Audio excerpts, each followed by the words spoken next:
Assalamualaikum warahmatullahi wabarakatuh. Saya menanggapi terkait masalah Cina yang ada di Indonesia.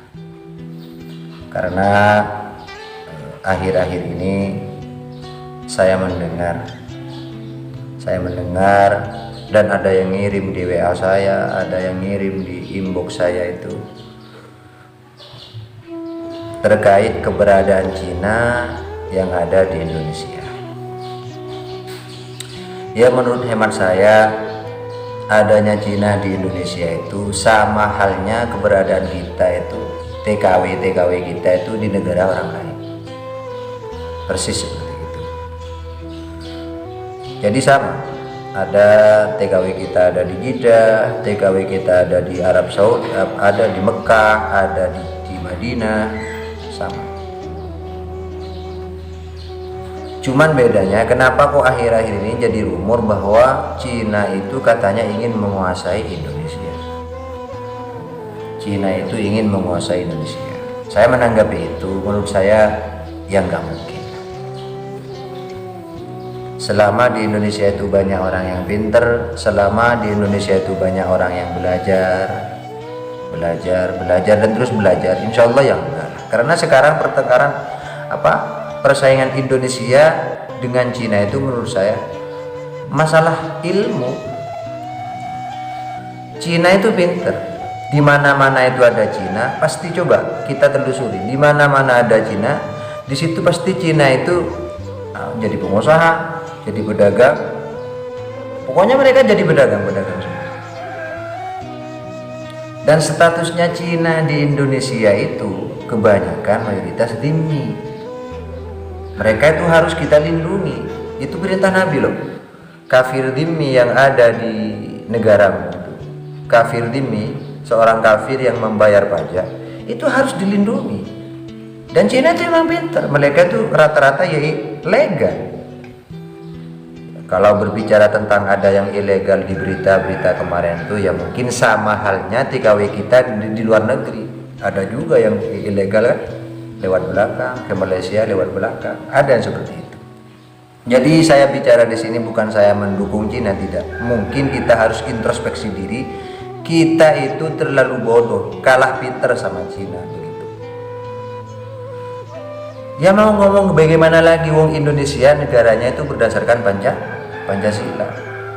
Siapapun boleh jadi aparatur di Indonesia itu boleh. Siapapun boleh. Beda dengan Arab.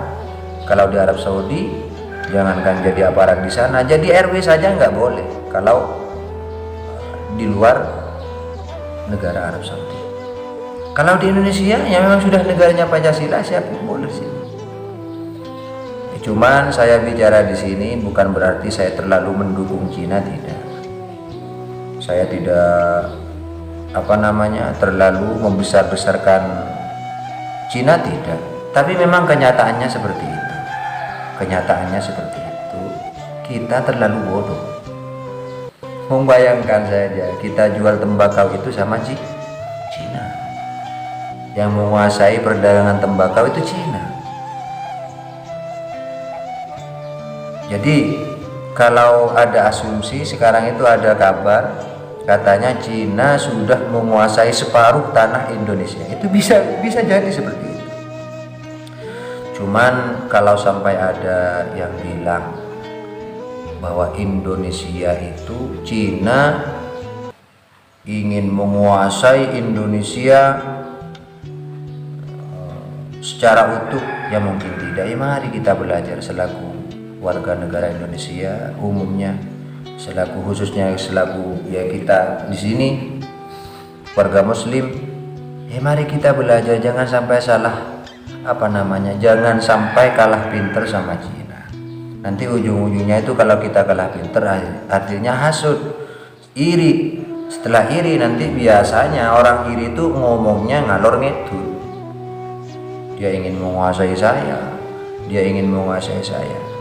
Coba bayangkan, televisi yang menguasai banyak Cina. Ya karena Cina pinter, kita nggak tahu. Loh kenapa kok bisa seperti itu Ustadz? Ya karena salah kita adalah, bukan salah, ya takdirlah kita kembali kepada takdir. Negara kita itu Pancasila.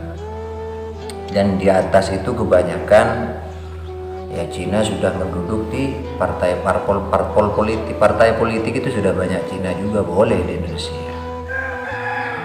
Jangan contoh jauh-jauh lah. Kita itu orang Madura merantau ke Jakarta. Tahu-tahu di Jakarta orang Madura banyak yang sukses, bikin perusahaan di sana, banyak yang dagang di sana. Rata-rata Madura itu sukses. Lalu orang Betawi bilang, wah Madura ini ingin menguasai Jakarta, begitu? Tidak. Ya karena kita hidup, pertama ya kita olah pikiran kita harus diolah. Haruslah kita jadi orang yang mengerti, paham keadaan tentang keadaan. Jadi Indonesia, Cina, Arab itu beda. Jadi bedanya Indonesia vs Cina itu menurut saya, Cina itu di Indonesia ya aman-aman saja, dan Indonesia itu aman-aman saja. Tidak akan menguasai Indonesia, nggak mungkin. Selama masih kita sebagai warga Indonesia itu istiqomah belajar dan terus belajar.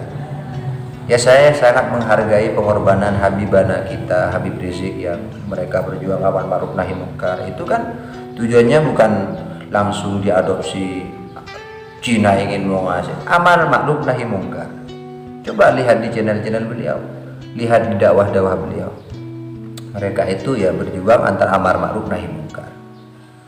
Jadi sekali lagi, jangan terlalu membesar-besar info yang tidak jelas.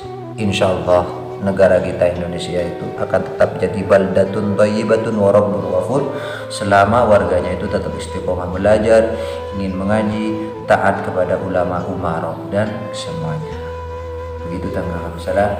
Wassalamualaikum warahmatullahi wabarakatuh.